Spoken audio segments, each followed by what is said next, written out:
Anandavardhana sir, ये जो grey area की बात विजय सर कह रहे हैं कि पॉलिटिक्स में ग्रे एरिया या दबाव बनाने की कोशिश की, बार्गेनिंग हो जाए, समझौता हो जाए किसी तरह से, कुछ ले दे करके कुछ सीटें उनको कुछ सीटें उनको, ये बात तो पहले से समझ में आ रही है कि कोशिश यही है। लेकिन क्या आपको लगता है कि वाकई कुछ दल जो एकदम एडमेंट दिख रहे हैं कि हम अपने स्टैंड से पीछे नहीं हटेंगे? ये मामला बंगाल में नहीं है जहां कांग्रेस पार्टी लेफ्ट के साथ घोषित तौर पर है, क्योंकि वहां उनको बीजेपी को थर्ड पोजीशन पर जैसे म्यूनिसिपैलिटी और पंचायत में ले गए थे, वैसे उनको ले जाना है। ये उनकी समझदारी है, पता नहीं ममता बनर्जी की क्या है, हालांकि वो आ रही है। ठीक यही स्थिति तेलंगाना में दिखाई दे रही है। मुद्दा फंस रहा है आम आदमी पार्टी और कांग्रेस पार्टी के बीच। कई लोग कह रहे हैं कि अखिलेश यादव और कांग्रेस पार्टी के बीच भी मामला फंस रहा है, कुछ थोड़ी बहुत बयानबाजी उधर से भी हुई है। क्या लगता है?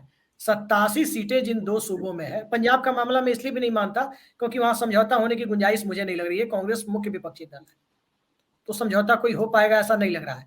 लेकिन जो 87 सीटें, 80 यूपी में और 7 दिल्ली में, इन 87 सीटों वाले बड़े राज्य में जहां भारतीय जनता पार्टी 70 और 77 और 70, 2014 और 2019 को यदि आप देखें तो 78 और 70 की स्थिति में है, तो उन राज्यों के नेताओं को क्या आपको नहीं लगता कि मैच्योरिटी जितनी दिखाने की जरूरत है वो दिखा नहीं पा रहे? मैं अभिषेक जी थोड़ा इसलिए क्योंकि एक बैकग्राउंड भी बता दूं और जैसे मैं देख रहा हूं वो विश्लेषण कर लूं। पहले मैं ये बात कर लूं कि ये जो 23 जून की मीटिंग है उसकी अहमियत ये नहीं है कि सब लोग एक सीट पे बैठ जाए।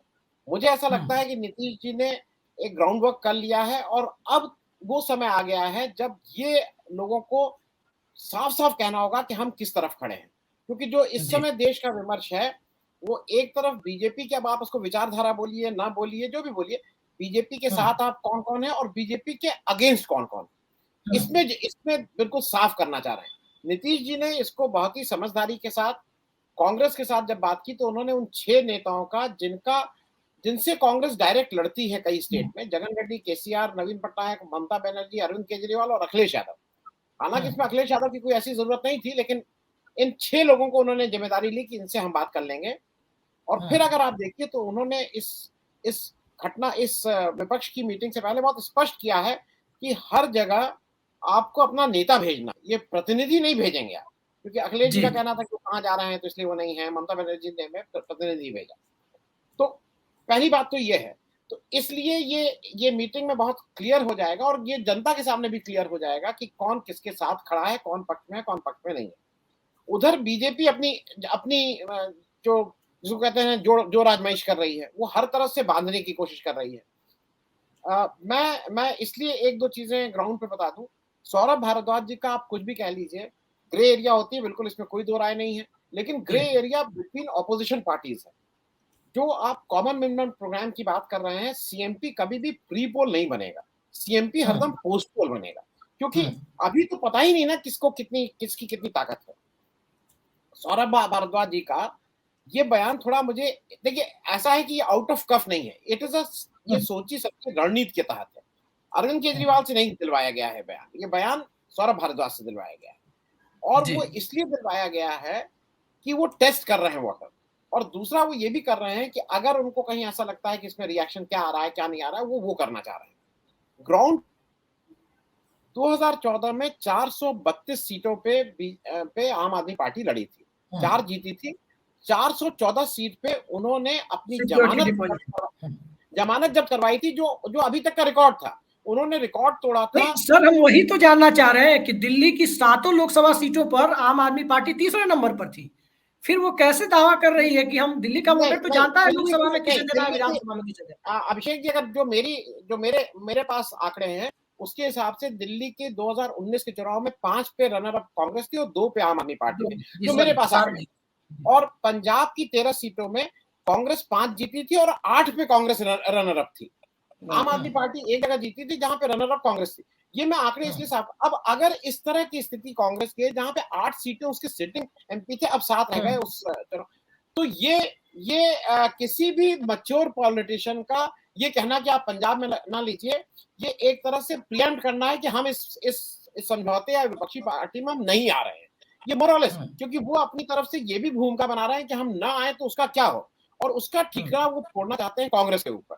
जैसा आपने कहा भाई ये तो देश एक ही है ना।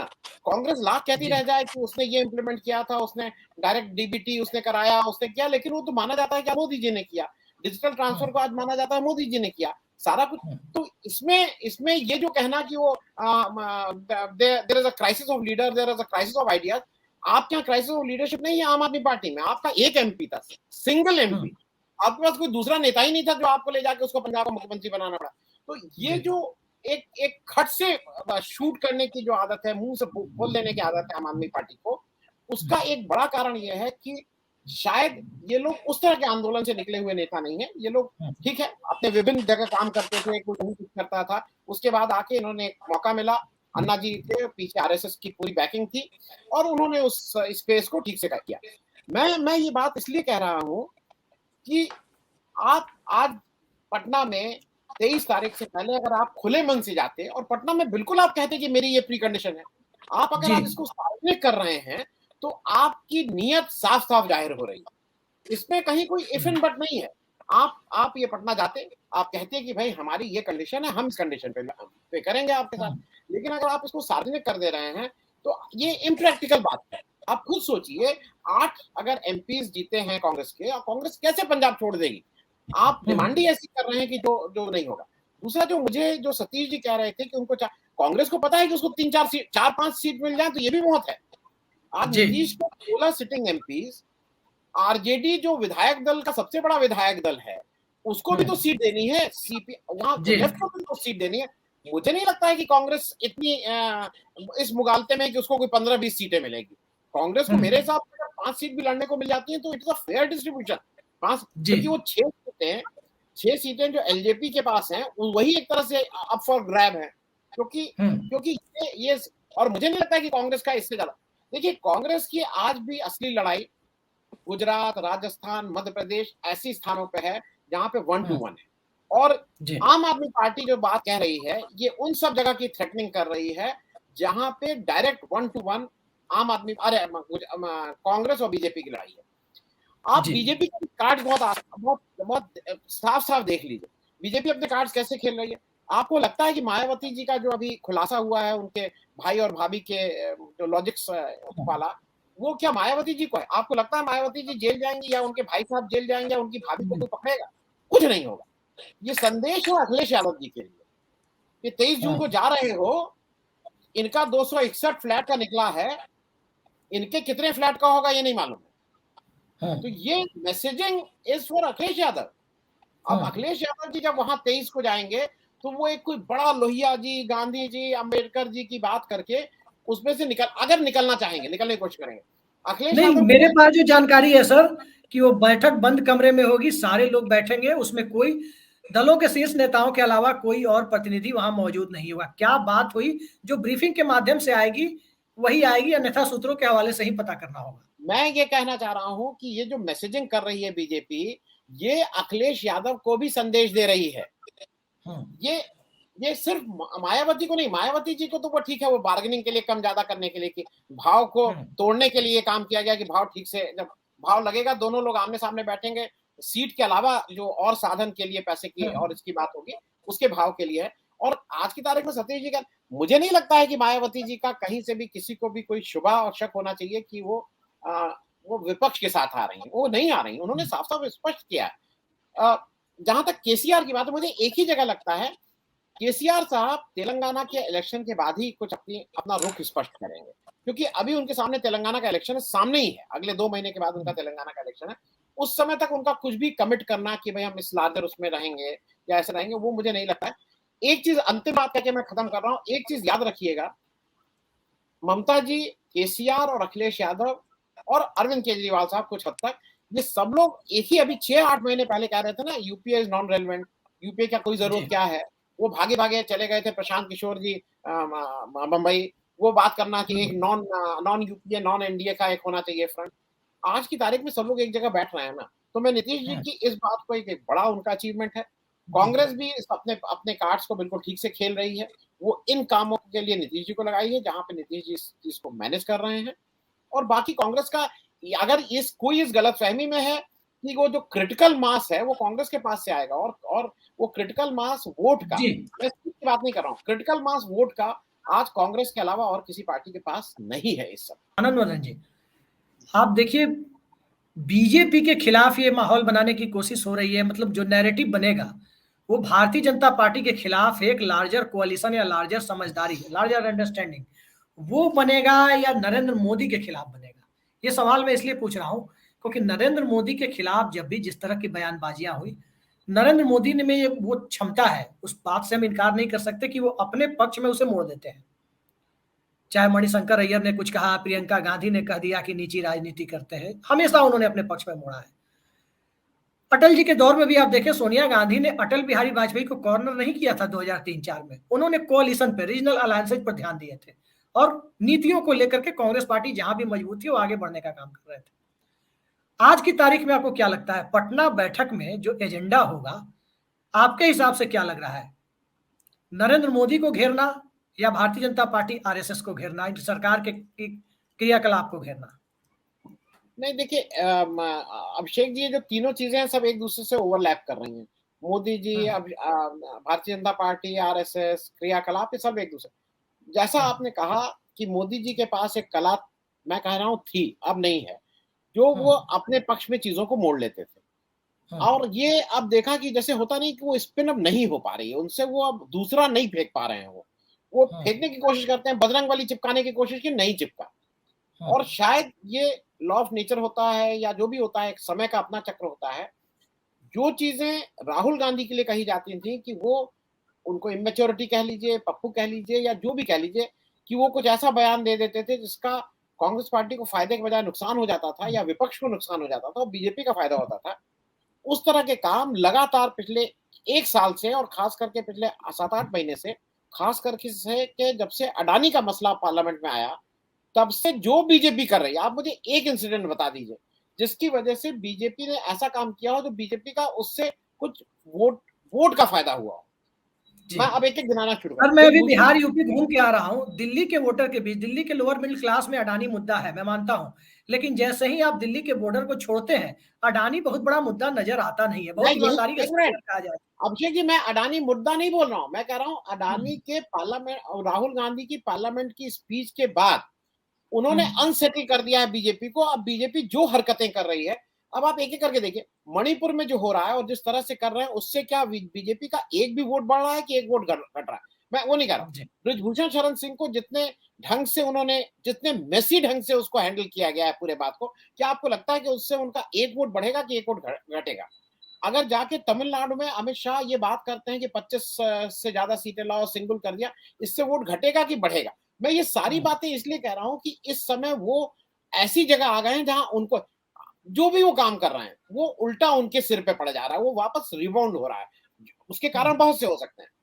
जो 2-3 चीजें मैं इसलिए कह दूं कि जो काम नीतीश कुमार जब निकल के आए थे एनडीए से, तो अगर आप याद हो, एक साइकोलॉजिकल फैक्टर था। नीतीश कुमार एनडीए छोड़ के आ रहे थे, 16 सीटें थी, लेकिन पूरे विपक्ष में, और इवन देवेगौड़ा तक का मुझे याद है, जो आज हो सकता है एनडीए के साथ चले जाए, उन्होंने भी बड़ा उसका स्वागत किया था कि भाई बड़ा भारी काम हो गया और अब देखिए विपक्ष है और अब ठीक कर देगा, ये कर देगा। जो नीतीश कुमार ने विपक्षी साइकोलॉजी के लिए काम आज से 7-8 महीना पहले जब एनडीए छोड़ा था किया था, वो काम मुझे ऐसा लगता है कर्नाटका इलेक्शन ने विपक्ष के लिए कर दिया है।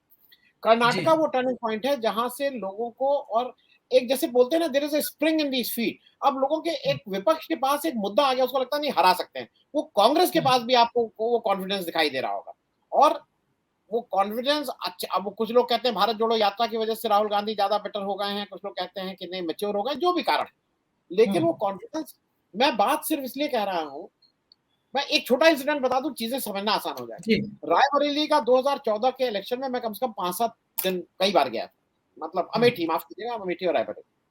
कुमार विश्वास का एक्सीलेंट कैंपेन था, आई विल से कि one of the best campaign. वो वहां पे 6-8 महीना रह गए थे, उनको गुस्सा था कि अरविंद केजरीवाल टाइम को नहीं दे रहे हैं। बहुत ही बढ़िया कैंपेन, बहुत ज्यादा आईआईटी और इस तरह के लड़के, पढ़े लिखे लड़के बिल्कुल गांव गांव घूम रहे थे। हुआ क्या, उन्होंने हवा तो निकाल दी राहुल गांधी की, लेकिन उनको मिले 25,000 वोट। 2 नंबर पे भी नहीं आ पाए, 3 नंबर पे भी नहीं आ पाए। उस हवा निकालने का काम उन्होंने किया था। तो आज राहुल गांधी के जो स्टेटमेंट आ रहे हैं, उससे हवा तो निकल ही रही है। अब वो हवा कितनी निकल रही हो सकता है कि किसी को लगे ज्यादा निकल रही, किसी को कम निकल रही। मैं अंतिम बात कह के खत्म करूंगा। चीजें बिल्कुल स्पष्ट हैं जो टाइम्स ऑफ इंडिया ने कभी 4-10 दिन पहले किया। 190 सीट पे बीजेपी और कांग्रेस आमने सामने है, जिसमें फर्स्ट या सेकंड बीजेपी या कांग्रेस है। 15 सीट कांग्रेस जीती थी, 175 सीट बीजेपी जीती थी। 185 सीट पे बीजेपी और ऑपोजिशन आमने सामने है, जहां पे 57 सीट ऑपोजिशन जीती थी, 128 सीट बीजेपी जीती थी। मुझे ऐसा लगता है कि ये 375 सीट जो हैं, यही डिसाइड कर देंगी कि इस देश में 2024 में किसकी सरकार बन रही है। कांग्रेस कुछ कर ले, वो पटना बैठक में जाए, लंदन बैठक में जाए, अमेरिका बैठक में जाए, उस 190 सीट में अगर 15 ही सीट पे रह जाती है तो कांग्रेस किसी बैठक कर ले, कांग्रेस को उस 190 सीट में कम से कम 1/3 और नहीं तो आइडियली 50% अभी बहुत बड़ा टॉल ऑर्डर लग रहा है, लेकिन अगर 1/3 पासिंग मार्क्स नहीं लाती है तो कांग्रेस भूल जाए। उसी तरह से ऑपोजिशन 185 में अगर 57 सीट है और 128 बीजेपी है, तो ऑपोजिशन को भी अपने उसको स्ट्रॉन्ग करना होगा। कहना यह है कि दोनों के लिए चैलेंज है, ये केवल कांग्रेस या केवल विपक्ष का नहीं है, चैलेंज दोनों के लिए है। और अगर दोनों समझदारी से काम नहीं लेंगे तो ये फैक्ट है कि बाकी लोगों को भी, चाहे नीतीश को, चाहे कोई भी हो, उनको जीतन राम मांझी की राह पे चलना होगा। क्योंकि जीतन राम मांझी को, आपको क्या लगता है, जीतन राम मांझी को प्रिंसिपल के लिए उधर गए हैं? जीतन राम मांझी इधर जाते हैं। ओम प्रकाश राजभर के लड़के 40 साल के लेजिस्लेटिव करियर में 8 बार पार्टियां बदली है। हाँ, तो अब ठीक है, क्योंकि होता क्या है कि हम बिहार और यूपी में कहना नहीं चाहिए, ये लोगों को लोग मौसम, और इसको अच्छा माना जाता है, ये मौसम वैज्ञानिक है। ये मौसम वैज्ञानिक मेरे हिसाब से तो गाली ही होती है, कोई लोग इसको कॉम्प्लीमेंट के तौर पे लेते हैं। उसी तरह से ओम प्रकाश राजभर, अब बीजेपी की हैसियत ये हो गई है, जो आदमी शायद अपनी सीट ना जीत पाए, उनके पीछे पीछे दौड़ रहे हैं, जेडीएस में वहां जा रहे हैं, ओम प्रकाश राजभर के लड़के की शादी। हैसियत की बात कर रहे हैं सर, अगर इसको दूसरे नजरिए से देखें तो इलेक्शन के लिए उनकी सीरियसनेस कितनी है कि उपेंद्र कुशवाहा और ओम प्रकाश राजभर जैसे फैक्टर को भी वो छोड़ने के लिए तैयार नहीं है, कि स्लिम होप भी कहीं दिख रही है कि हमारे लिए 2-4% वोट ये ला सकते हैं, तो ये इंपॉर्टेंट है।